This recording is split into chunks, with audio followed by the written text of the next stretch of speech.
Thank you. So thank you for the introduction, very kind introduction, and thanks also for the invitation to present our research in this meeting. While we do not maybe use quite the really impressive resources of the previous speakers, and also maybe our codes are not quite at a level of being even able to use such resources efficiently, I still hope I can show you that molecular dynamics simulations provide us with a very powerful tool to look into the microscopic processes in living organisms, and also that they can contribute in a meaningful way now to our joint efforts to fight against COVID-19. So just to show you some of our work and to demonstrate that molecular simulations have undergone quite a dramatic development. Here are some simulation studies of complex biological processes. On the left, the little movie that you just saw is a molecular dynamics simulation of a dense solution of proteins at the density that you would see in a living cell, in the cytosol. And this is a volume with about 4 million atoms, about 400 proteins, and each one is treated at the level of all atom resolution, including also the solvent. And we can do microsecond long simulations of this, where you can see both proteins binding and dissociating. We can look at even more complex systems now, and this is something we are just starting out. This is how a new organelle is actually formed inside a living cell through the transfer of lipids from a reservoir onto this growing autophagosome and mediated by proteins. And on the right, you see also a very recent molecular dynamics simulation study of the interaction between two cells. And we have very large proteins that hold together the cells and stabilize them against shear forces, as well as hydrodynamic forces created by the flow in the medium. And we can look at how these mechanical interactions are mediated and how the interactions are stabilized. But today, I will focus on our work related to COVID-19, and I would like to share with you two directions, because I hope they can illustrate the power of simulations and also the versatility. And the first one is a collaboration with the group of Ivan Dikic, as well as several other groups, where we looked at how the infection by the SARS-CoV-2 virus leads to modulations of our immune system and our immune response. And then in the second part, I will share some of our work on how this infection comes about and how the proteins that allow the virus to enter the cell carry out their function. So starting out with this immune modulation. So when the virus enters the cell and releases its genome, and then that triggers the production of viral proteins inside the cell. A number of important changes happen to the cell. Not only does the infected cells start to produce viral proteins, but the viral proteins start to take over important cellular functions. And one of the cellular functions is exactly to fight against intruding viruses. So our cells have an innate immune response that allows them to combat intruders. And of course, one of the aims of the intruding virus then is to interfere with this innate immune response of the cell. And one of the proteins that is involved here is the so-called papain-like protease. This virus, SARS-CoV-2, has two proteases. A protease is a protein that can chop up other proteins and sometimes defined, sometimes not so defined places. And this papain-like protease, as it turns out, is both chopping up the viral proteins into functional units, but it is also interfering with cell functions. And what our collaborators discovered, based on earlier work on SARS-CoV, is that this papain-like protease cleaves something that is maybe not so well understood, but associated with viral infection. It cleaves proteins that have been modified covalently, chemically, with ubiquitin, but it also cleaves another modification that is even less well understood, a covalent attachment by a protein called ISG15. And what was interesting was that this papain-like protease of SARS-CoV-2 prefers to cleave ISG15, whereas the protease of the old SARS-CoV or SARS-CoV-1 cleaves primarily polyubiquitin. And they could also show that this is, I'm not going to explain to this audience the details of this plot. I just summarize the experimental findings that the main reason for this shift in preference of target is that the protease binds more strongly to ISG15 modified protein than to a diubiquitin modified protein. So that is the thermodynamic driver for this shift in substrate. Now you may wonder, what is this good for, and what is the reason for this shift? So I would just share in a very one slide summary something that is actually rather poorly understood in an area of active research. So this covalent modifications of proteins in the cell play an important role in many cell regulatory processes. This is a way for the cell to activate programs or shut down certain programs. And this modification by ISG, where this ISG15 protein is attached, turns out to have an important role in the response to invading viruses. There's several hypotheses that why it can play a role. One is oligomerization, the other is localization. But there's one particular one that has been studied rather well, and that it decreases the activity of certain cells and of certain proteins. And one of these is a master switch of the program to activate the interferon beta associated antiviral response. And with ISG15 covalently attached, the protein is taken up into the nucleus of the cell and activates this program, and thereby helps combat the virus. Without the ISG15, the protein stays outside. So that means that cleavage of ISG15 suppresses type 1 interferon response.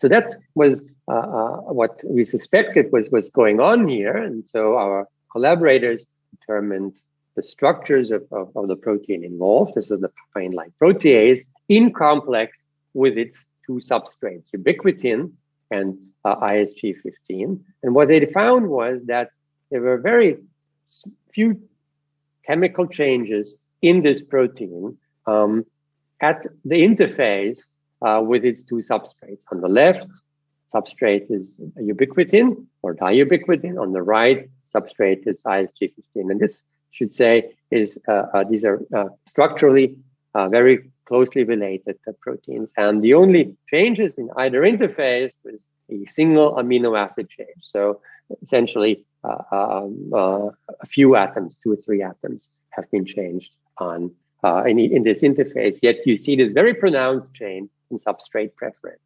So we were approached to look at this and to come up with a possible explanation of what is going on here and why this very substantial change in substrate preference came about. And what we found was in the molecular dynamic simulations of the complexes that the diubiquitin,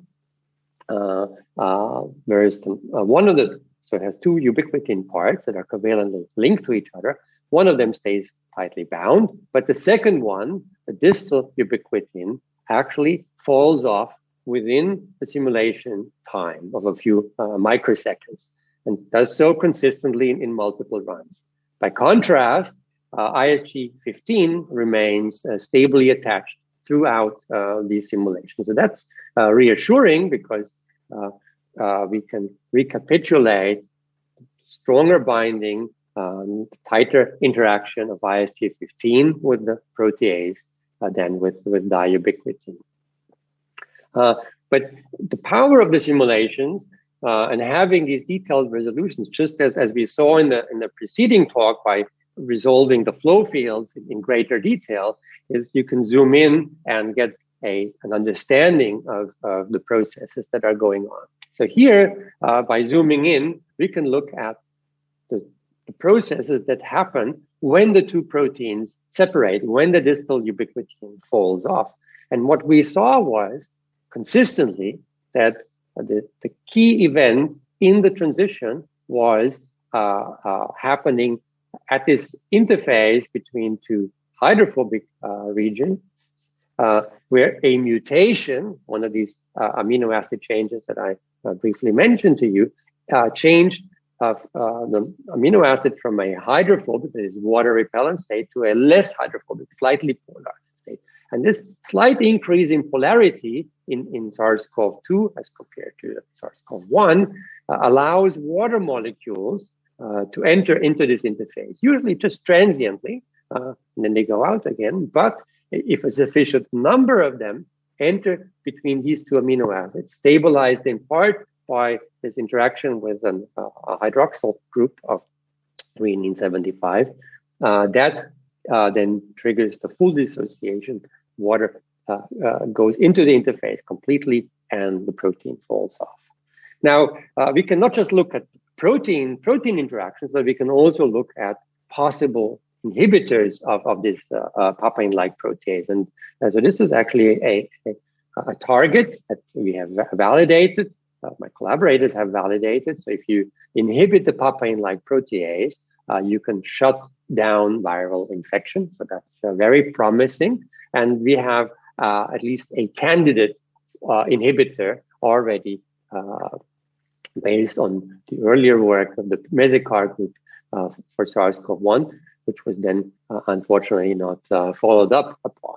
And with this inhibitor, one can actually stop not just the activity of the enzyme, but also the transmission of the virus.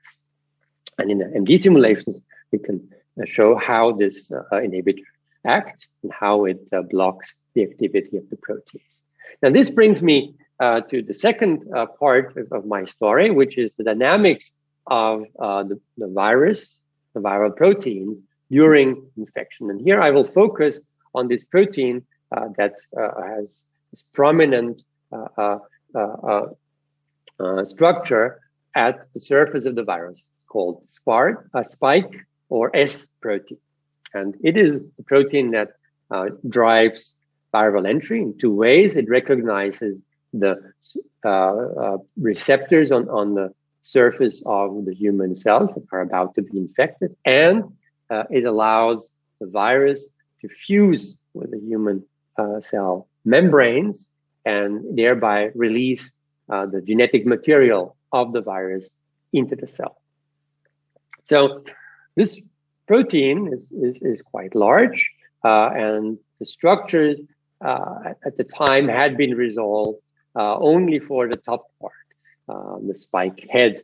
So when we started out, we had to build the bottom part, which is the connector of the spike head to the membrane anchor, the anchor of this protein into the viral envelope, into the membrane that surrounds the virus. And so we, using bioinformatics tools, we built the structure. And importantly, this protein is chemically very heavily modified at its surface you have these green molecules, and these are sugar-like molecules, glycans, that are covalently attached to the surface.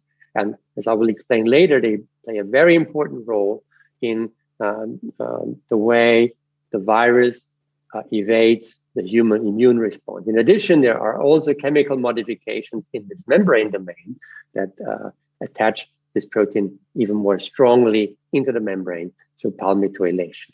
So my group, in particular Sikora, built very detailed models of this viral protein, and I will name the other collaborators and colleagues in this, because it was really a team effort, and built a system for molecular dynamics simulations. And the problem is that we quickly realized this is a very flexible protein, so it would require an enormous box to simulate.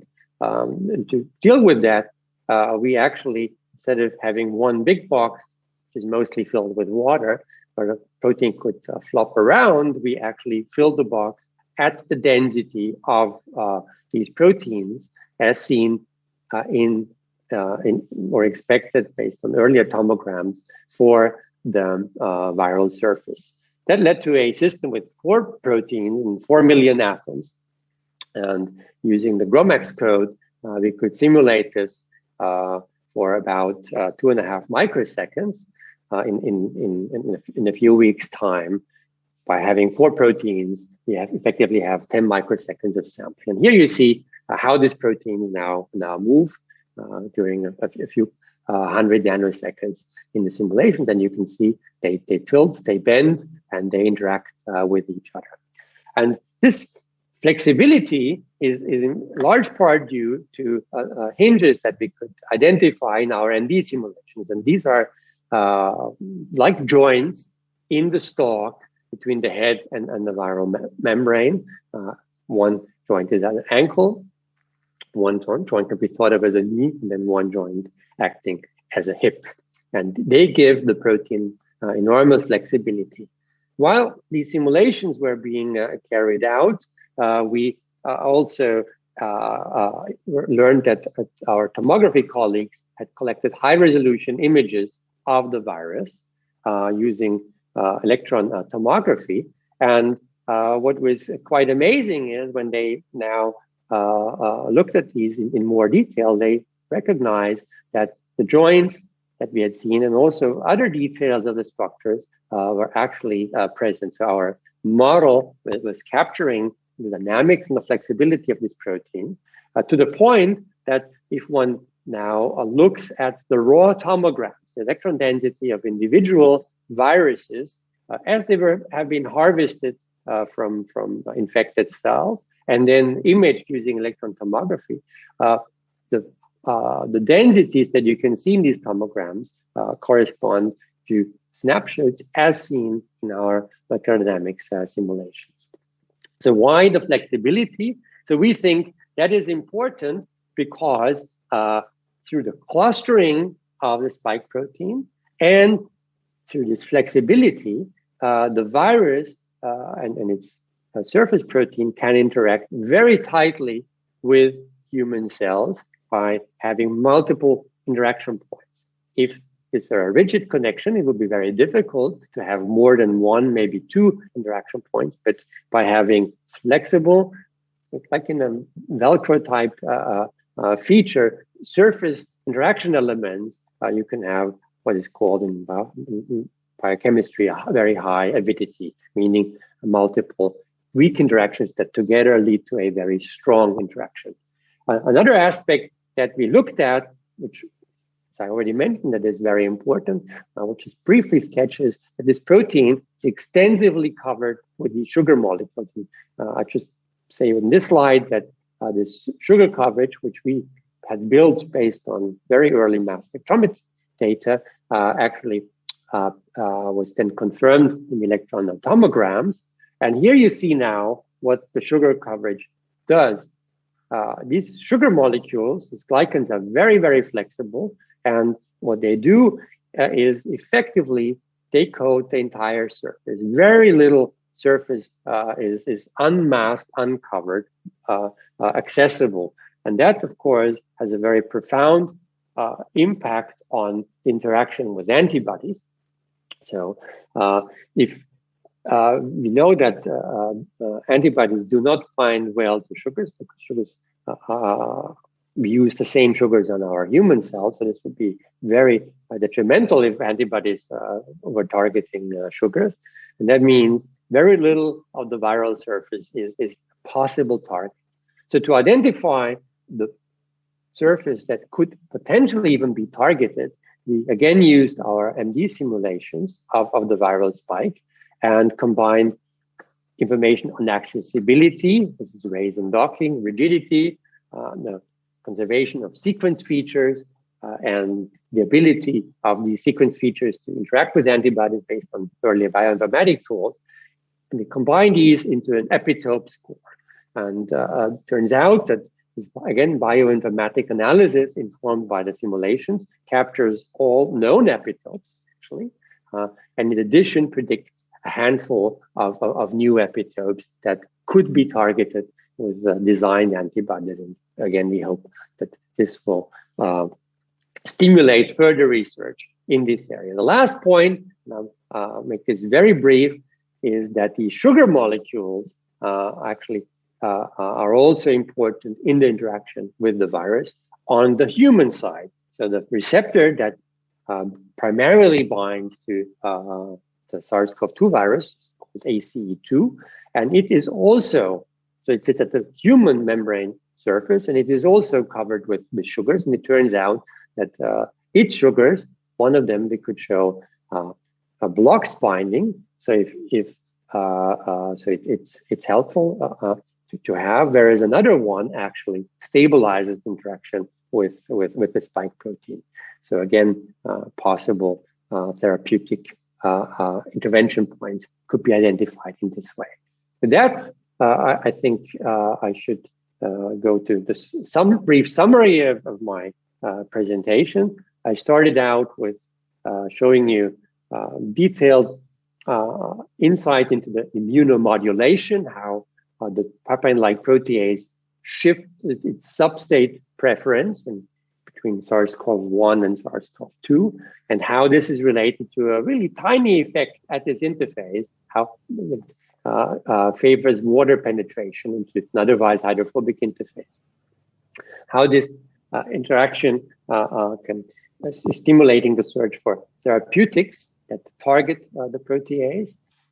Then I moved on to the viral spike, showed that molecular simulations not only give us a dynamic view, but this dynamic view is consistent with electron tomography. And we hope that this can stimulate vaccine development, but also designer antibody cocktail development on the basis of the epitope map. And again, the role of sugars is very important also on the human side. And with that, I would like to thank my collaborators, as well as the people who actually did the work. The PL Pro simulations were done by Laura Schulz and with a lot of help from Ahmad Reza Mehdipour here at the Institute. The experiments were headed by Ivan Dikic at the Goethe University here in Frankfurt and carried out by Dong-Yuk Shin, who is now running his own group at Incheon in Korea. The EM experiments were done in the lab of Martin Beck, executed by Beata Toronova, and the virology was led by Giacomini Kainza-Locker and Christoph Schurman.